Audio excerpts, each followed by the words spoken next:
Welcome back to Inside Medical Malpractice. I'm Chris Rokosh, and today we're here with part two with a powerful conversation with two amazing guests with a focus on patient safety initiatives, the communication and response to medical errors, and how it can or are hope to affect both patient safety outcomes and the volume of medical malpractice litigation. If you're a regular listener, you're going to recognize both of these guests from previous podcasts. First up, we have RaDonda Vaught, a former registered nurse from Tennessee, and she has an amazing story to tell in two parts that were recorded on March 25th, 2022. I'm not going to give a big intro here. I want you to go back and listen to both of those episodes because they are amazing. Her story is unlike anything you've ever heard. And her episodes have become two of our most listened to of all time. Our other guest today is Leilani Schweitzer. Leilani had the loss of a son after a series of medical errors that occurred in two different hospitals involving multiple um, people and monitoring and alarm equipment. And her episode originally aired in 2022. Again, I want you to go back and listen to it. And I also want you to take 15 minutes to listen to her TEDx talk, Transparency, Compassion, and Truth in Medical Errors. It's one of the most amazing talks I've ever heard on TED. I've heard it 30 times, maybe even 50 times. And it's been downloaded 231,000 times off the TED website. But we've been having a conversation. We've been having a conversation about patient safety. And in part one of this episode, we talked about all kinds of things. We just talked about how they're doing and what they're doing now. We talk about their journey into patient safety and advocacy. We talked about the biggest challenges that they see to patient safety, and how patients can best advocate for themselves and or their families in, I think, what we would all admit and say is a fairly broken system with multiple problems. I always like to stand up for healthcare in the sense that we know that great things happen every day, but I think that realistically, we also know that there are problems and situations that could be way, way better than they are. And I personally don't know anybody who's got a story about things going quite wrong in the healthcare system, including my own family and me. There's been all kinds of problems. We talked about key cultural shifts that need to change, and we talked about technology in healthcare. And if there's anything hopeful, and it's kind of interesting, there's a lot of conversation about that. Um, and we didn't actually come up with anything super hopeful, but what we did come up with is the inevitability that technology can fail and what we do when it does, what healthcare systems and healthcare providers do when it does. Can I just jump in? Yeah, well, um, it just occurs to me that something that I think it would be an actionable item is boards have really a lot of influence over healthcare systems and hospitals, and I don't think they understand patient safety very well, and I don't think they're trained to understand it. I know the hospital systems in my community have like business leaders on that board who don't necessarily really understand the components of patient safety. And I think that is a big problem.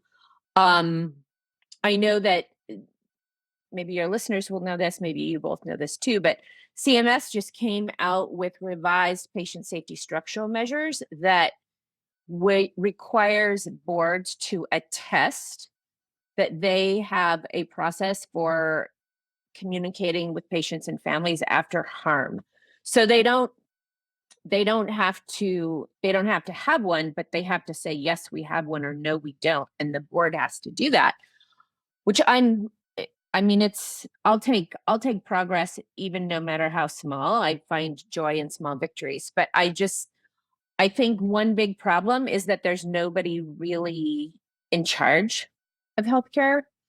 um I would like there to be like a patient safety czar or something like that, but more accountability to on leadership and boards of hospital systems. I think could help. So that's just what came to mind during our little break we took. So thanks for letting me chat about that. Yeah, no problem. You chat about anything you want, sweetheart. Honestly, I'm so happy to hear all you have to say. I'm going to go off of our list of questions for a sec to talk about something that you two both had a little discussion about that when we talked in preparation for this podcast. And Leilani, you expressed something like, I wish we could just hurry this whole system up. And which I think is where about 99.9 of us stand. And RaDonda had a very interesting comment says that was like, nothing ever good comes out of things happening quickly in healthcare. What do you two have to? I'd like to hear. Why don't you start RaDonda? Because I think we're all thinking, like, why the hell can't this happen today or yesterday? Even why is this taking so long? And RaDonda, I thought your comment was so interesting that nothing that happens quickly is good. What are your comments there? Well, I base that on watching what happens with patients in my short time in the healthcare system. But generally, when we look for change, positive change, it's slow and incremental. Our population was neurological injuries, strokes, tumors, surgeries, um, any degree of neurological injury. That takes time, often a lot of time, longer than other body systems. But even in patients who have had knee surgery, you are not going to be running a marathon in 6 weeks, probably not in 6 months. It's slow and steady, slow and steady, slow and steady. When things happen, when change happens quickly, it is often, more often than not, a change for the worse. You'd see a patient that would have some sort of rapid, improvement, especially when they are maybe close to end of life. Any nurse who's worked those situations will tell you this is the last hurrah. You need to call everyone in. We're probably not going to make it very long past this. This is all we have. Those change happens the same in healthcare systems. If we start to change a bunch of things with our technology very quickly, then you don't have the opportunity to inform all of your staff. You have to consider staff that are working there during the daytime versus the nighttime, the weekends, the PRN shifts, the nurses who have been around for 20 years, the nurses who have been around for 20 days, the nurses who are used to technology, who have maybe worked elsewhere, who might be familiar with these things, versus people who have only worked in small settings and are now unfamiliar with these things. Someone who's coming back in off of maternity leave, someone who's working in management but hasn't actually worked at the bedside and needs to be able to be there as a support system. It's so many people. And then, who do those people, once you've got all of that staff trained, who do they go to for resources? Do those people at the top understand the effects of how these changes are going to happen? Financially, we need to understand, is it going to allow our business to stay afloat? Because we have to be afloat financially to stay open, to allow our patients to come in. Is it going to be something that's going to have a benefit to our patients? It's going to have a benefit on our staff. Is it going to make us operate overall better? Those are decisions that take a long time to figure out on the front end, and then implementing them over time takes a lot. And then when you implement more than one change at a time, it can become overwhelming because you're already looking at a patient population who may be very sick and at risk, and you're in tune to find changes in that, in your patient. So when you are having to make critical and quick decisions, you need to be in a very stable environment where you know what you're doing and you know where to find resources and you know how this equipment operates and you know what the software does, so on and so forth. Um, and when you're not, again, that could put you at risk for potentially having other situations that go wrong, as they did with me whenever we launched Epic. We had communication issues not only with people in this situation, but also communication issues within the system. And it had been maybe 2 months. We still hadn't figured out what those were. Those things take time to work out. So when we create too many changes at once, I think it puts our patients in a more vulnerable position. Then it would be a good one. It's hard to roll those things out over time. And there's really nothing standardized in healthcare as far as, um, You have a real basic education that's standardized, but then when you get out into the healthcare system, boy, is it wildly different from one hospital to the next, one state to the next. Um, so it's not only is it hard to create that change quickly within one system or one hospital, but to continue that rippling effect across a state or part of the country is really challenging. It would be great if we could all get on board with something, but we can't even all get on board without about how we what changes we can make or what changes we would all like to see. Because again, every aspect of healthcare is so different. Those changes are going to look different for different people where they are. Good answer, good explanation. Leilani, do you have anything to add to that? Well, I think this tacks on to my comment previously about who's in charge. Like, who's in charge of all of this? What are we measuring? What's the expectation? How are we educating people? And again, people know about their local hospitals what they read on the billboards or what their family member tells them about their own experience. And then if they have had a bad experience, they don't know what to do about it. So there's no real urgency. I mean, no, I haven't heard I haven't been following politics super closely, but I haven't heard any of the candidates talking about let's make people safer in our hospital system. Let's address the fact that errors are the third leading cause of death in America. Nobody's talking about that.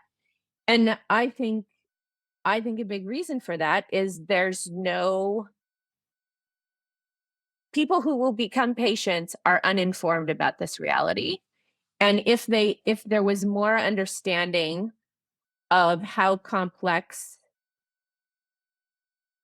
healthcare is, how hard it is to be safe in the hospital, there would be more urgency to change it. Like, we would all be calling our representatives and saying, "Hey, what do you know about infection rates and hand washing at my local hospital?" And I guarantee you the answer is zero. But we just we haven't been taught to ask these questions and to hold anyone accountable. And, to add to that, Leilani, the people that are often in those walks of life, those are gonna be your VIP patients, and to anyone who tells you that doesn't exist, no one gets VIP treatment, that is not accurate. I've been on the end of that receiving call, "We need a bed for this person," and those people will get more hyper-focused care, unfortunately, because that's the call that has been made. That is a disparity in our healthcare system. The people who probably would have the most influence to see these problems, are probably in a bracket of society where they focus a little more on preventative care. So maybe they don't wind up in the hospital, or their health literacy is better simply because of the income bracket they're in and the people that are around them. And then within the hospital system, that extra little bit of cushion, who goes a long way into what your care picture looks like. That is just the unfortunate truth because I worked in a position where I saw the ins and outs of how that flow looks like. Um, it's not throwing anybody under the bus. It's just it is what it is. And I think that's part of the reason why they won't see what healthcare looks like. People that are in the upper tax brackets of society will also not see what that looks like because they will be treated differently. Interesting stuff all the way around. I like your story about hand washing, Leilani, because a few years ago when I worked at a big tertiary care hospital here in Calgary, and there was a hand washing contest of all the units. Like, there was somebody who came and observed for different times during the day, and the people who washed their hand and the most were gonna win a prize. And I walked in one morning, and in the lobby of this big, big, big hospital is a giant cake and flowers and balloons, and they were announcing the prize winner of the hand washing contest. And do you know who it was? It was a diagnostic imaging. It was the X-ray department. And God love them and bless them, and congratulations to them. But perhaps one of the I mean, where's surgery? Where's post-op care? Where's those really acute care units that are dealing with open wounds and bleeding patients and, skin and blood and body fluids and stuff? Where were they? So I thought it was so funny that and their success rate was 39%. That's not that much. It's not even very much.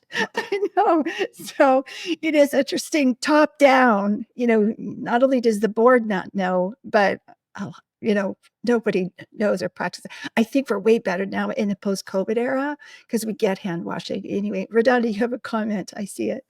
The comment is, here's the lesson. Here's how we wrap all of this up. We only have up to go. Good point. We can only go up from here. Okay. We're gonna equivalent 39% is a 0, and we can only go up from here. We can only get better. The good news is, Chris, we can only get better from here. There's the hopeful comment of the day right there. Well said. Well done. I think we all agree, and you've both commented in your own way, that the measure of success in patient safety is hard. The measurements of success are hard to find, not reported. And so it's hard to measure when and if and how we're going in the right direction. But to back on the hopeful train just for a second, do either of you have a patient safety success story that you could share from the work you've done? Or your own experiences? Not one specific story, but I can tell you each time that I have the opportunity to speak to people or to speak to a group of people, I am just overwhelmed by how many people come and tell me, hey, I'm a chief medical officer. I am a med safety officer. I am a night shift pharmacist for emergency department. I am this, whatever I am. This is what I do. And I want you to know that these are the changes that we have made in our facility or in our practices because of your story, because we know about what happened with you and Miss Murphy, because I never want to forget that. She gave her life so that we could learn this lesson. Because of what happened, because they had the opportunity to know about it, they have made changes. They have made big changes. They have stopped and considered many things. And to me, that's a success. That's a success all on its own. They're doing the thing that I can't do anymore. They're taking what I learned and have had the opportunity to talk about publicly, and they're doing something with it. They're really doing something with it. They are looking at how they operate, and they are choosing to make better decisions and implement safer things, safer protocols, safer practices for themselves and for their patients. And I mean, I think that's a success story. It I, my heart fills up just a little bit more every time, and I feel like I'm not quite so heavy with all of the guilt that I feel. You know, Well, congratulations on that. Congratulations. Congratulations. Leilani, your work has been different. Of course, it's not been at the bedside, but you've had the opportunity to offer transparency and openness and compassion at a very difficult time after the harm has occurred. Do you have a success story that you could share with us from that side of things? Yeah, I have one story that will never leave me. We had a young patient who came into the ED, and for many, as is usual or often, I don't want to say usual, but often happens, there's many components of things that went wrong. And this young child died, and we started conversations with the parents, and it took a long time for the review to be completed, which is another thing that's not unusual. And sometimes I couldn't get the parents to call me back, and I wondered if my approach was right. And eventually we were able to meet with the family, and I remember them walking into the room. They were so hunched over, and their shoulders were up, and their body language was like they were walking against a big wind.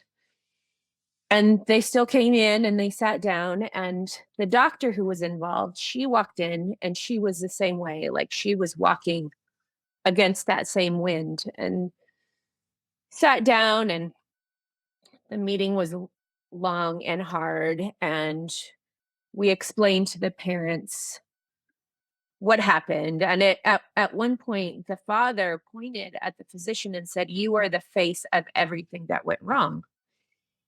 And the doctor did not push back. She didn't argue. She just sat there with tears just silently running down her cheeks. And after the explanation, the dad and what I realized in that conversation is, of course, the family didn't know what was happening. They were just in the room, right? Like they were in the four walls and knew what was happening there, but had no idea of all of the other things that were going on outside of those rooms. And then the father said to the doctor, "We had no idea you were fighting so hard for her." And the three of them embraced. And I have told this story so many times, and I think about it so often, and it still gives me chills right now to think of just the power of the explanation, right? And that this physician was part of the machine, the system that failed all over. But to that father's idea, it was all her fault. And then he had the opportunity to see everything else and how hard she was working and how hard everyone else was working. And that it was transformative. It was for, I mean, I don't want to speak for that family, but the physician was ready to just leave medicine and say to hell with it. And she didn't. And I think a lot of it is because she had the opportunity to explain and step back and see that she was part of what happened, but not all of what happened. And, it's again, another thing that's hard to measure, right? Like, how do we measure that? But it was clearly very impactful and beneficial that happened. And for everybody, I would imagine the family and the physician, because that's the casualty of all of this, right? Is how awful it is for everybody. It's terrible for everybody. RaDonda, of course, you know that better than anybody. Anybody knows that, but No, both of us. Leilani knows that just as well as I do. It's terrible, and the longer that it drags out, and the longer you don't have information, the worse it gets. It sets deeper and deeper and deeper. It's like walking on a broken leg. You just keep walking on it, and you just keep injuring yourself even more. It's so hard to come back from the longer you leave it there. But those are those are really powerful conversations that absolutely need to be had. They need to be had. People who come in and out of our hospital systems for care and something goes wrong, they absolutely have the right to understand what happened to them. And we have the responsibility to step up and say, this is what happened. Now and also now that we know, this is what we're going to do about it so that someone else doesn't experience this ever again. We please know that we are taking that responsibility to heart. We hear you. We are going to listen to everything that you say. We are going to answer every question you have, and we are going to do everything in our power moving forward to make sure that this does not happen to anyone else ever again. We are so sorry that it happened to you and to your family member. We cannot change that, but we can change the future. do you have a sense, either of you, about how often that happens? Is it a rare event or is it a common event that this type of conversation happens after error? I would say not nearly as often as it should.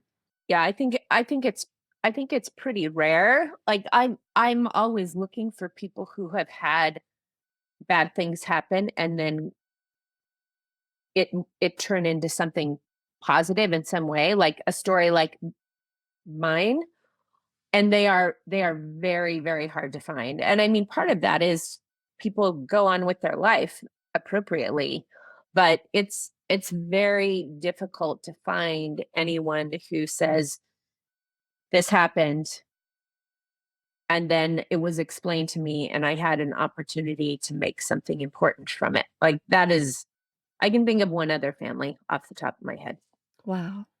Well, RaDonda, you just did a stellar job of describing how it should happen. You did a great job, a beautiful job of that. And RaDonda or Leilani, you've been involved in that side of it, like, as a medical harm response expert. I got that from your website. That's a really great term. There's a lot of doctors and nurses and healthcare providers that listen into this podcast, and I know this is going to be the focus of your upcoming work. But on top of what RaDonda just said, what advice do you have? Do you have top 3 points, 5 points, whatever it is, to make these conversations as real and effective and transparent as possible? Uh, Number one is don't doubt the importance of them and how healing they potentially can be. Uh, Two, these are not one-time conversations almost ever. People will continue to think and ask questions, and getting answers to those questions is really important. Uh, Three, don't go it alone. Like, you shouldn't have to handle these things on your own. There should be a supportive mechanism for you.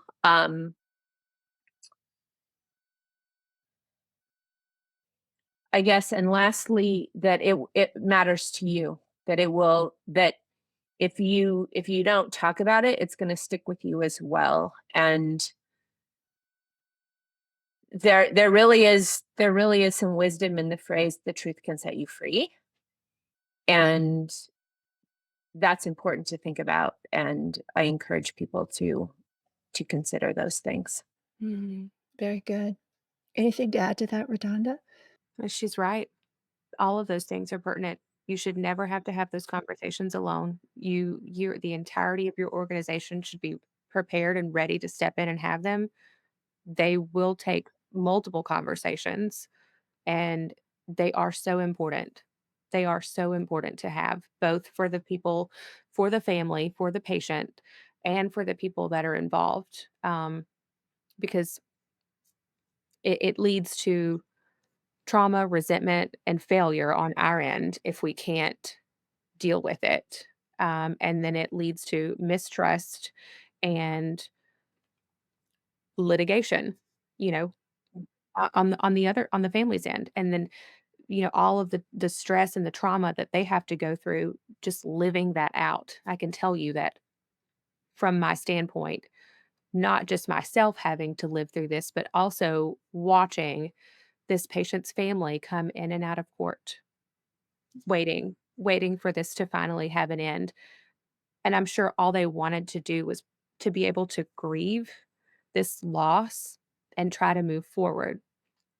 But instead, they were caught up in this criminal justice system, just like I was in the local news with everyone talking about it. That's horrible. It's horrible to just keep dragging it out. So it is so important that we have these conversations. People just want to know the truth, and it really will set you free. Those are such good comments, and for people who know, so I so appreciate what you said. What about so we've got this big gap, though. You're saying this type of conversation is rare, but this type of conversation is necessary. How do we get from here to here? What has to happen in the next 5, 10, 20 years for us to go to where this is the norm, that following serious injury or death, near misses even, if it's been traumatic for everybody involved, and sometimes it is. How do we get from where we are to where we need to be? Leilani, do you wanna start with that one? Oh, go ahead, RaDonda, are you ready? I was just thinking it has to start with organizational leadership. It has to start from the top. People at the top of the organization have to prioritize it. And then if they set that example and they support their staff, then the staff can in turn support having these conversations, because it's not, the burden does not fall on the family of the injured to demand these conversations. The burden falls on us as a healthcare system to provide the opportunity to have that conversation, and change happens from the top down. So we really need our leaders within the organizations to prioritize that, to say we are going to step forward and we are going to be willing to have these difficult conversations. And how would you incentivize them to do so? How would I incentivize them to do so? Yeah, if they said, "Why would I? Why would I? I mean, things are working." Like, Why wouldn't you? If this were you in that position, how would you want to be treated?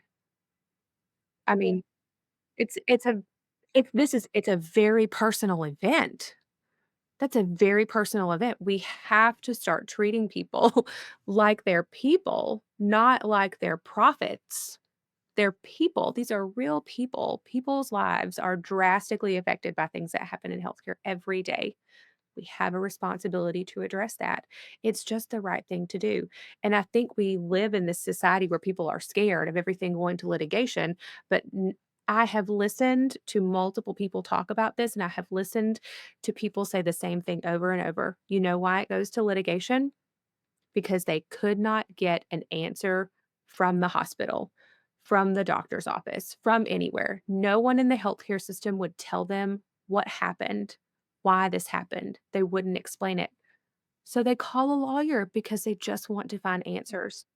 so the incentive to the board could be a decrease in litigation, because that's bad news for everybody. I agree with RaDonda that it starts from the top. I also think there needs to be a process ready. So, you know, thinking about this work and going to a 3-day seminar and, oh, well, yeah, we're ready. And then a patient dies on a Friday afternoon after an elective surgery. And it's like, who's going to do this now? You need to have a process. You need to recognize that these incidents are inevitable. They absolutely are going to happen. Even with the very best of care, things still go wrong. Um, so I think being really prepared for that and not assuming that these conversations are happening. I think that happens a lot of, oh yeah, we have a disclosure program, we have that, we do that. And then I ask a few more questions and it's not really happening. It's a policy. They may have a policy to do it, and there may be the expectations that it happens, but for all the reasons that we all know, how scary it is, complicated it is, how easy it is to blame somebody else. Oh, they came in from an outside facility and the problem was there when they came in. It's not really our problem. How do we explain that to the family? I mean, the list of excuses is robust. And it does start with leadership and ends with leadership. And if the leadership is not paying attention, and that CEOs, department chairs, and boards and government all need to be paying attention to this. Um, and I mean, frankly, follow the money. This is America. Follow the money. And there was a PCAST report, which is the President's Council on Science and Technology or something, and several recommendations made to President Biden. And one of them is that having a communication and resolution program would be a condition of participation for CMS. So that means if you don't have a process to talk to patients and families, we aren't going to reimburse you. So that has not happened yet, but it's in the works. And I think that has come because health systems are not acting on their own. They're not taking the initiative and having these conversations. So now it's going to get regulated and mandated, which, I mean, I just want the conversations to happen. The origin story doesn't matter to me. Um, and if it's money that motivates people, I don't like that, but I will lean way into it. That's fine. It's interesting, isn't it? Because again, I was saying I grew up in the States and I've spent a lot of time in the US in the last several months or last several years. And it's a different system there than Canada, and the fear of litigation and the fear of getting in trouble for something that you're doing is striking. I have an aunt who's a nurse, and she talks a lot about it. And I had this experience where I was flying on a plane and somebody went right rogue. He didn't even speak English, and he was throwing up and he peed his pants and he was wandering around. We couldn't get him to sit down. He was literally confused and kind of out of his mind. And I found a bunch of cardiac drugs and diabetic drugs in his bag. He was traveling with just a tiny little bag and no suitcase. Anyway, I ended up looking after him for the entire flight. And, my background's labor and delivery. I just want to point that out. But I did.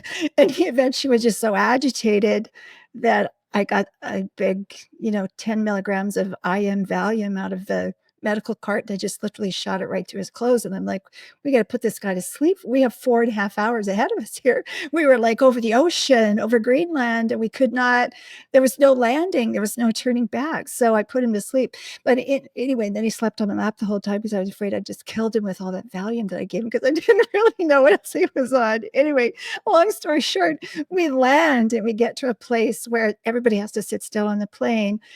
It's mostly US passengers on this plane and me. Pardon me. Everybody has to sit still on the plane while we unload this guy on an ambulance to get to the hospital. And I bet after this flight, and it was an 8-hour flight, I just want to say that after this flight, there's probably 7 different doctors and nurses, all from the United States, who came up to me and said, "Oh, thank you for doing, I would have helped you, but I was so afraid of getting sued in litigation." And I got so mad at one guy. I can remember grabbing him by the collar and saying, and he was a cardiac doctor, he was a cardiac physician. And I said, there's Good Samaritan laws that protect us all in situations like this. And I am a labor and delivery nurse. Like, why didn't you come and give me some help? But it was striking to me. But that long story is to kind of point back to what I just want to say is, like, I think when there's an error that happens, all of us have a natural instinct to say, "Oh, I'm so sorry. What can I do to make this better?" Any mistake we make. And I know that's true in healthcare, but the forces of fear and many other forces that are happening and maybe instruction that we've been given in litigation prevent just the human nature, the human instinct to look at someone and say, I'm not gonna lie. When you said you give that guy IM Valium, I was like, "Oh god, what is gonna happen to her?" And then I remembered you said because you're licensed in Canada. And now I know why. No one else stepped forward. and we were in Greenland. Like, what can I say? We were above Greenland airspace. But I couldn't handle him. He was just like beyond himself and going up and down and sitting on top of other people's laps and sitting in other chairs. And it was an overnight flight. So I was scared and I was pretty sure I'd killed him, but I didn't. He survived everything, which was really good. But the point was, like, everybody else on the plane was afraid to even say, "Can I help you?" And it was a litigation fear. And so I feel that and I see that as somewhat in the American system, much more so than in the system I've worked in Canada, that even though the instinct might be to say, "I'm so sorry. How do we make this better?" The forces working against them and the fears prevent the disclosure and the discussion from happening. Healthcare has an opportunity to change that. It's a very powerful system. The healthcare system is very powerful. There's a lot of resources. We have the ability to change that. You know, in in my case specifically, things didn't have to happen the way that they did. Even after, I made the error, there were opportunities to have done things very differently. We have the ability within the healthcare system. We have so much power and opportunity. We're not helpless. We are just plagued with distractions, and those distractions are both in our workspace and also with what our priorities are. Where are our priorities? And if we can just clear up a little bit of that muddy water and prioritize things the way that they need to be, we have so much power and opportunity in healthcare. We should be leading the world, or at least third in healthcare. not the third leading cause of death. And when you're talking about we have the power, are you talking about the individual has the power, the nurses have the power, the collective has the power? As a whole. And so it also because what I really see it as a huge moral dilemma. Here's the right thing to do, but here's what I'm gonna do for all these different competing reasons, and it's a struggle. It's a struggle. Leilani's dying to say something. I can see it. So, Chris, on behalf of all the passengers on that airplane, thanks for taking care of that man. You're welcome.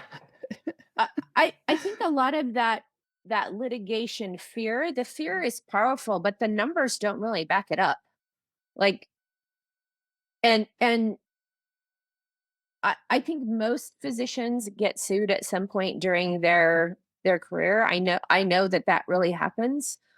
Uh, but very rarely does the patient get anything. It's very hard to prove these cases. It's remarkably difficult. And I've talked to many patients and families who've had things go poorly or thought they went poorly, and it was not unusual. This was usually the cases where there was not any liability, where I would hear, well, I'm calling the media and I'm suing. I'm going to sue you. I'm calling my lawyer.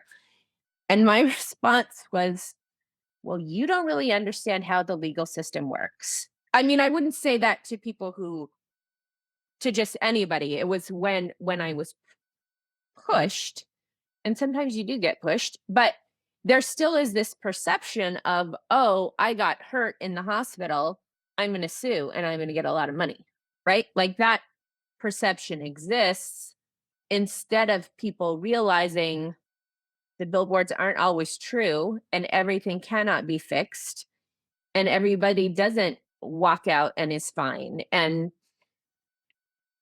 I agree with you. We could fix it, RaDonda. We totally could fix it, but there's so many different competing players in this space. Though I do think most people would love for it to get better. I don't have a bleak view the way that some people do, but there are just there's so many competing interests. Yeah. Well, at some point, every single one of us or one of our loved ones is going to be in the hospital. There's no doubt about it. So you're absolutely right. We all have a very vested interest in making this better. That's so exciting to me that you both have, ideas around that. Is there one thing, well, maybe leave that for my follow-up question, my last question, but let me just give it to you. If you've got just one thing that we could all do better, I'm going to ask you a sentence or a question at the very end, like the one thing we can all do better, but just work on that for a minute. Because this is called Inside Medical Malpractice, we've talked a lot about patient safety, but not so much about malpractice. I want to just move in that direction for a sec. In theory, improvement in patient safety should have a positive impact on the volume of malpractice claims, in theory. But I think we all know that that relationship between medical error and malpractice lawsuits is complex. And we cannot even fully begin to describe it with a simple notion of if we do this, then that will stop, or this will decrease that. There is a tiny little bit of research out there showing that improvements in patient safety in one hospital in Massachusetts in 2005 did lead to a decrease in litigation, but it's another one of those things that are not well measured and not well reported at this time. There's very, scattered system. But we also have RaDonda's excellent point that encouraging open disclosure of errors can backfire for healthcare providers, unintentionally discouraging essential safety conversations and, in turn, in theory, increase the incidence of preventable errors. But again, because this is called Inside Medical Malpractice, how do you hope that the work that you're doing in patient safety and or Leilani, in your case, improved communication after an adverse event will or might impact medical malpractice litigation? Well, maybe the defense and plaintiff lawyers benefit from lawsuits, but I don't think anybody else does. Um, I would like people just not to be harmed in their care, so that they they don't suffer the consequences of it. I mean, there many it's not unusual for people to be harmed in a way that their life changes forever and they can't work anymore and can't support themselves and need a lot of ongoing expensive care. And there should be something to help those people for sure.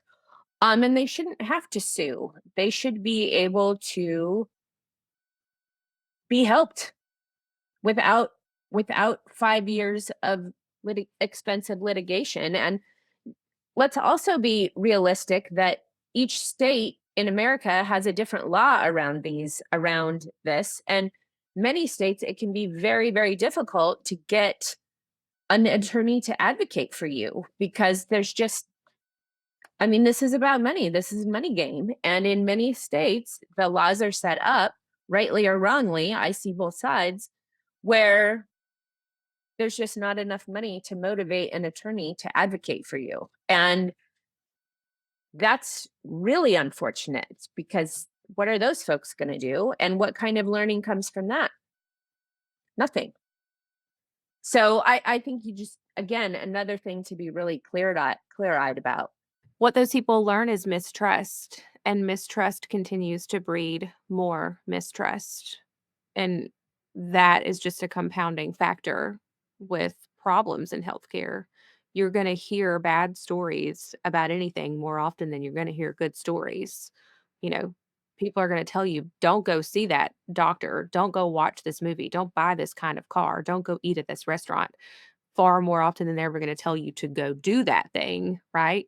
So I think for every opportunity that we have to engage in a situation and change the direction, have those conversations, try to do the right thing, I think that you will see over time a slow improvement on that. If one study shows the numbers from a hospital in Massachusetts in 2005, why haven't we repeated that to see if the data still stays the same? I feel like my heart, my brain, my gut, my instincts tell me that that has to be the case. We should see a decrease in medical malpractice cases if we are seeing more transparency, because I think it's more likely than not that people that are involved in those cases are probably not the ones that Leilani was talking about that are completely misaligned with what actually happened to them. They're probably the people who truly are or have been harmed or had family members harmed. If we can be honest with those people, the hospital has opportunities to take their responsibility and to support those people without having to go through litigation. I mean, I just feel like there would be a stronger positive correlation with negative or a lower number of malpractice suits. And I know nurses are not involved in these things a lot, but litigation in any point, I mean, even I think for a nurse being reported to the board of nursing is absolutely terrifying. That's a terrifying experience on its own that can last for years. And if you think, medical malpractice law is confusing, try looking at administrative law within the United States. It is chaotic. It is free will. It is do what we like here. It's the wild, wild west. Um, so there are those fears from that professional standpoint as well. And I think again, if we had a clear understanding and we were handling things within the healthcare system, within the hospital setting, if we were handling things in a better way, we could see a more clear path after something goes wrong with the patients, with the families, with our healthcare providers, creating a more strong and robust system moving forward based on the lessons we've learned because we've looked deeply into them. Everyone benefits moving forward. That's a really great point, and I so appreciate that you equated malpractice lawsuits with seriously injured patients, because that's kind of a key point to make here. I'm not talking about, the attorneys that might benefit or be, make money off of the lawsuits, but, like, we all know that a viable medical malpractice lawsuit equals a patient who's got serious long-term injuries. So, thank you for bringing that up and clarifying that on my behalf, RaDonda, I appreciate it. Leilani, what do you have to say about that? Something that kind of frustrates me is that everything has to be measured before we decide that there's a benefit to it, right? Like I gave a talk about dashboards and how, oh, here's their dashboard and this is red and this is green. And I just said, well, let's talk about the red on your dashboard. These are people. And then I told my son's story and I said, he's red. He's the red story here. And how we think, oh, if it can't be measured, it doesn't matter. Well, I can name several things that matter to us that can't be measured, like love, hope, forgiveness, justice. All of those things can't be measured, but we know they matter, right? And so I guess I'm not reducing litigation. I'm all for it. But even if we can't draw that straight line, we still should try to be making everybody safer and being really honest about how complex all of this is and how much pressure we put on the human beings who are within the system. Like, and, put dollars on it, whatever you want, but that is just a simple truth, and that we're all going to be part of that system. And it benefits all of us to get it right. Absolutely. All of us, every single one of us. There's a call to action for every single one of us. And I appreciate too, like the difficulty measuring is like the expected outcome of a successful medical malpractice lawsuit is the patient receives money, the patient or the plaintiff receives money that will hopefully restore them to as close to possible as their previous life, pre-injury. And, RaDonda, when you talked about a complaint to a nursing board or a nursing registration body, the, successful, I'm doing air quotes here, successful outcome of that is that the behavior is corrected and or the nurse is, removed or whatever happens, and you will know that story well. But those are two different, they don't even intersect anywhere. They're two completely different organizations with very different goals to protect the public and or to get money for the patient. So that's an interesting thought and a difficulty of measuring, back to your point, Leilani, because they don't go together. So here's a bonus question I just alluded to in a second, because I I think I feel both of you having great potential solutions and ideas and answers and hopefulness for where we can go with this and how we can change. And I love the comment that we have the power to change and the power to and the ability to have difficult conversations. But Leilani, you first. Finish this sentence as it pertains to patient safety. In a perfect world. In a perfect world, patients and families would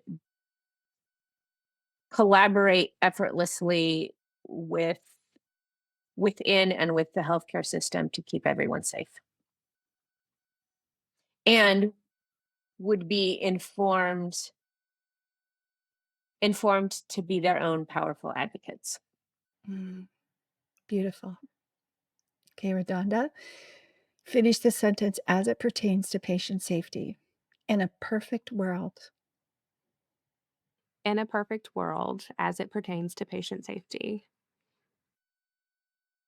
healthcare providers and healthcare institutions would make the right choices, whatever that choice looks like, but you would make the right choices.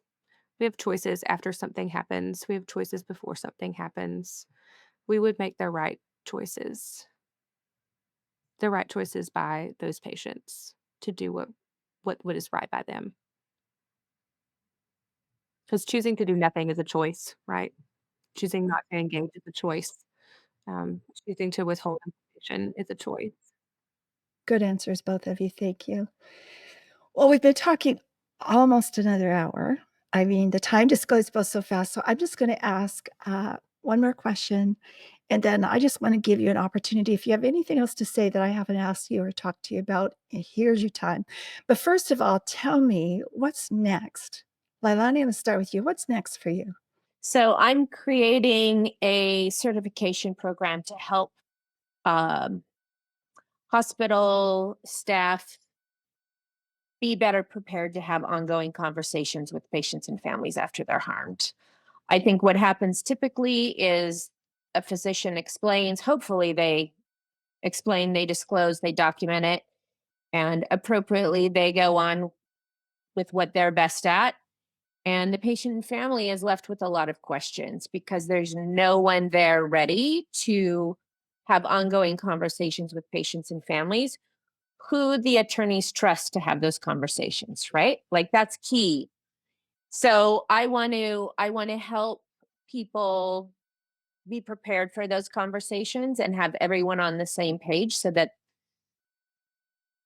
there's not a lot of freak out, for a technical term, after these events happen and the conversations continue. So I'm taking what I learned at Stanford from those 12 years and I'm going to put it into a course. So that's what I'm working on. How close are you to being finished, and where would they find it? I think I'm going to launch it in January. That's my aim. So I'll be talking about it on LinkedIn. That's probably the best place. Okay. But it'll be probably through your website, are you assuming? Or you'll have a different platform for that? It'll be on my website, but there's technical things that I'm navigating, which is not my strong suit, but that's what I'm figuring out. Got it. RaDonda, what's next for you? Well, I have continued to have opportunities to speak to various different people in healthcare about this experience and what I've learned. And I'm grateful to be next week starting that. I'll be in Cleveland, Ohio at the Cleveland Clinic, and they're having this, their masked medication. Oh my gosh, I'm going to mess this up. Um, Medication Administration Safety and Technology, I believe is what that stands for.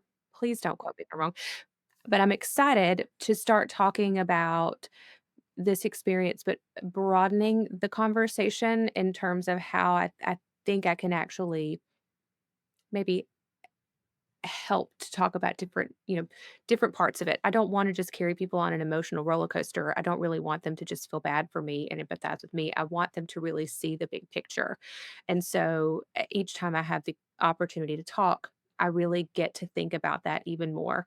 I appreciate having those opportunities to engage with people and to hear their questions. So I'm really looking forward to that. And I'm speaking to several student nurses associations this fall. So I'm really excited about that because I think we need to be empowering our future healthcare providers to really think about these things, this patient safety aspect and how they are going to play a big role in it. And I want to be able to influence them to use their power and their knowledge and their voice and their instinct to do things, maybe that people haven't always done. So I'm really excited to talk to them, and then maybe in January sometime, find a quiet space and maybe start writing a book because I've had a lot of people ask about that. Oh, okay, don't tell us about your book. It's a secret book. That's good. Yay. I'm gonna read that book. It's a book about a story. Well, thank you, and exciting work, and I just wanna thank you both for the work that you're doing. I know it's hard. I know it's never ending. I know it comes out of, a painful part of time in your life, both of you. But I wanna thank you. I'm in awe. I told you on the break, this conversation, I've wanted to make this happen for at least a year, and I was actually nervous about contacting the 2 of you because 'cause I'm like, "I don't know, would they might not, they might not wanna, I don't know, they could be enemies, maybe they just whatever, I don't know if they even wanna talk to each other." So am I. 'Cause when I sent that email, both of you responded so quickly with nothing but enthusiasm, so thank you. I think it's an important and a fabulous conversation that we've had. But before we go, is there anything else that either of you would like to say that maybe I haven't touched on, or just anything else you want to get off your mind? One, it's an honor. It's an honor to be here. And RaDonda, I know we've been talking for a while. I have a friend who works in the patient safety space and she has studied your case. I would love to connect you with her to her sometime. But she's wondering what was the thought about not having a patient safety expert part of your trial, having an expert testify about the circumstance? My attorney and I talked about this, and in a criminal defense situation, obviously, if you have an expert witness, for me, an expert witness would have been someone who could attest to nursing standards of care. And despite being able to ask them a lot of questions that could have potentially supported my defense, the prosecution could have asked one question that would have basically turned this person into their own witness, which is, did this nurse fall below the standard of care? And the answer was yes. I fell below the standard of care. And that's one of those things that I've talked about with other people is when we're held to a standard of care, it's not a standard of perfection. How do we get beyond that when something goes wrong and we don't meet that standard of care? What do we do next? It's very hard to defend yourself when the answer is yes, I fell below the standard of care. Would a prudent nurse have done what I did? The answer is no. I just think that that circumstance is such a metaphor for everything that we've been talking about of we'd like to think that everything just boils down to a binary question, right? Are you safe? Are you not safe? Or are actions safe or are they not safe? And that's just not the world that any of us live in. I mean, everything is so much more complex than just an on or off. I would have liked to have thought that the criminal justice system would have been much more um, transparent as well. But I have learned coming from the world of healthcare that um, it is very different. In healthcare, we value information. In the justice system, healthcare information or information in general, it we just don't value information the same. The weight on it is different. And unfortunately, what you say and do will be held against you. And in my case, it was trying to do the right thing and be transparent was used against me. I don't have any regrets about trying to be transparent. I would never do anything different, but c'est la vie. This is where we are now. Anything else, Leilani? Anything else you want to say or ask?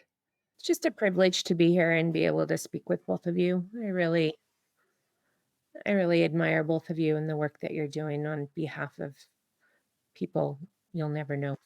Mm, it's pretty much mutual, I'd have to say. I am so grateful that Chris, you are the one that told me about Leilani and that told me her story whenever we were first talking over a year ago about doing this. And I was just blown away when you told me about how she had transformed this experience, this really negative experience, and this really powerful loss into something that resonated with me, which is to just transform this into something more powerful and more positive. And that was so inspirational to see someone from the complete opposite side of the spectrum and this experience still with the same goals in mind, the same drive and the same passion that there is a better way forward. Um, it's very impactful, very powerful what you're doing. And I have the utmost respect for you, Leilani, for what you're doing. And thank you, Chris, for bringing us together. This has been, it's been really wonderful. It's been a gift for me, honestly. It's been a gift, and I said this in episode 1 of this podcast, but I wanna say it in this episode 2. Please, please, please don't let it be lost on you what RaDonda just said. These 2 people sitting on the opposite side of the table, coming together after terrible tragedy, but with a common goal. Hitting it, I think I love how you're kind of hitting it from different angles, but your goal is the same. And, I so much appreciate that, so thank you. How about you, RaDonda? Do you have any final words before we close up this podcast? I look forward to seeing what Leilani is going to do with this. I'm very intrigued. And if there's any way that I can help with that, please let me know. Because, I mean, I think that these conversations are a great place to start with improving our patient safety. They have to happen. And I have to applaud you for, you know, taking those steps forward. I'm really excited to see what happens with your program. Thank you. I'm excited too. And I just quickly, it's dawned on me what a privilege it was for me to get an explanation of what happened to my son. Like that was a privilege.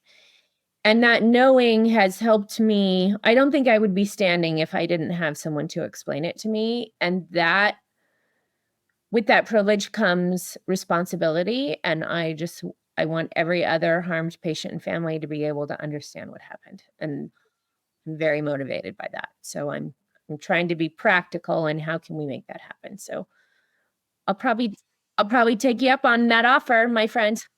Absolutely.